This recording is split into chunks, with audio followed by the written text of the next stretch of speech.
Now the latest from ITV News in the Channel Islands with Jonathan Wills and Alex Spicely.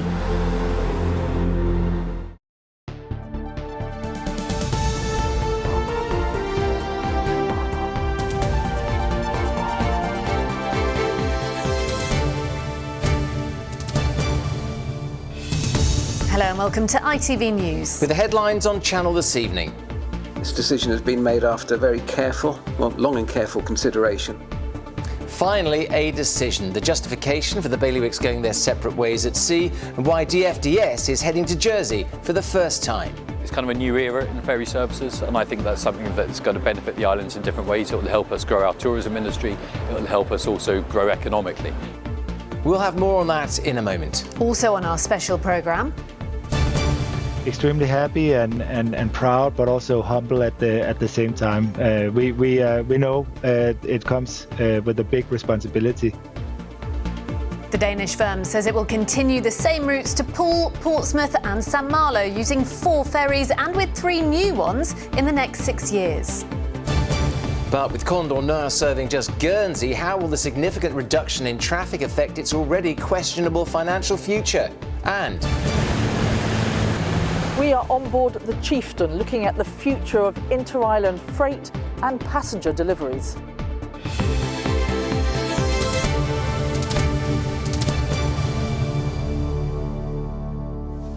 good evening. First tonight, a new pope is unveiled with white smoke released above the Vatican. Such has been the protracted nature of Jersey's long-running saga over who will provide their ferry service. You half expected it to be revealed last night via the funnel of a billowing DFDS ship. However, having taken so long for the government to give the contract to the Danish firm, there seems little to celebrate. With the existing deal with Condor running out in March, the government have spent millions on paying for a ship to sit idle in France in case they couldn't agree a deal. And relations with Guernsey are fractured along with the transport links between the two. Well, over the next half an hour, we will try and make sense of it all with our reporters standing by to answer the key questions in both bailiwicks. But we'll start in Jersey with Katia Fowler, who's followed the story from when the shortlist details were first revealed back in July. So, Katia, what more do we know today? Well, what we know is we've been told from next March, DFDS will have 4 ships ready to go. That would include 1 freight vessel, 2 high-speed services and 1 slower freight and passenger ship. We also know that within the next 6 years, DFDS will be investing hundreds of millions of pounds into new vessels, which will be world-leading in terms of their technology and green credentials. We also know that DFDS say that their top priority over this next week is making sure their schedules are released on time and will drop anything they need to make sure it's done. The new partnership with DFDS will deliver new investment, including new high-speed vessels. It all started so well. Finally, an announcement in the government's brand new building. And then... Please leave the building immediately. Please leave the building immediately by the nearest exit. But given the twists and turns of the last few weeks, this morning's unplanned fire alarm could be seen as the perfect metaphor. It is with a bit of a heavy heart. If we're honest, we say a farewell to Condor ferries. They've been with us a long time, but it is time to move forward. We have to put that to one side and we have to act in the best interests of Jersey and hopefully the Channel Islands in the long term, and that's exactly what we're doing. Today in the port of Dover, a sense of what's to come. DFDS brand themselves as the world's leading ferry operator.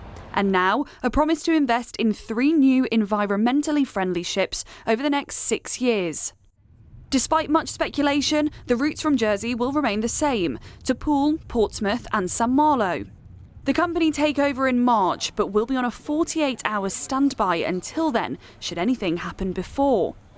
Yes, we do have contingency, and I think as we go through this transition period, that's quite important, just to make sure in all eventualities that the island is covered.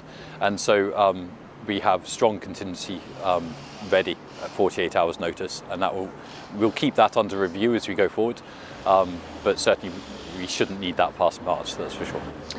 do you have that strong contingency in place because you're not 100% sure Condor will carry on a service until March? I mean, what assurances have they given you that nothing is changing because of this decision? So Condor are obviously under contract at the moment until the end of March, and I've no reason to think that they won't uphold that element of the contract. But because, you know, when the transition period happens, unforeseen things can occur.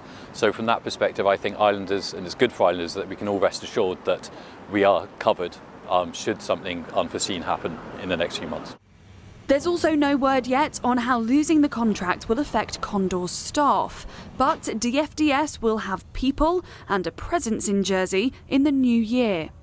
I think this is probably one of the most significant developments in the history of Channel Island ferry travel in a very long time. For many, many years, Condor has had the monopoly on the Lifeline ferry service from the UK and France. So this really does shake things up. It's potentially very exciting. Even after all the trials and plenty of tribulations, the worry now, how the two governments and companies will work together when so far they haven't been able to.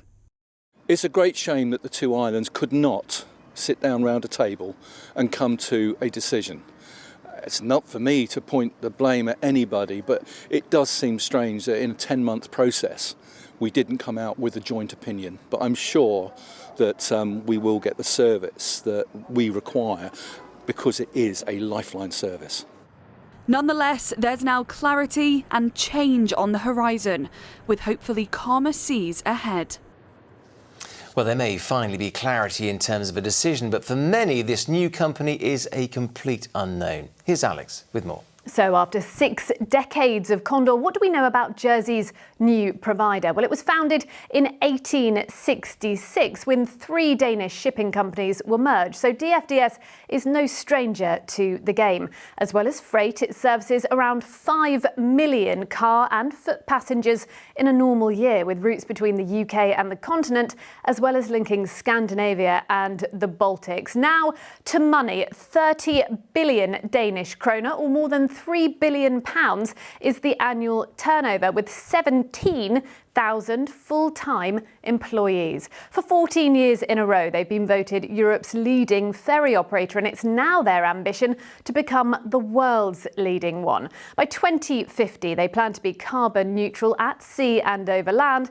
And while they're listed and headquartered in Denmark, Jersey will now become an important cog in their well-oiled nautical machine.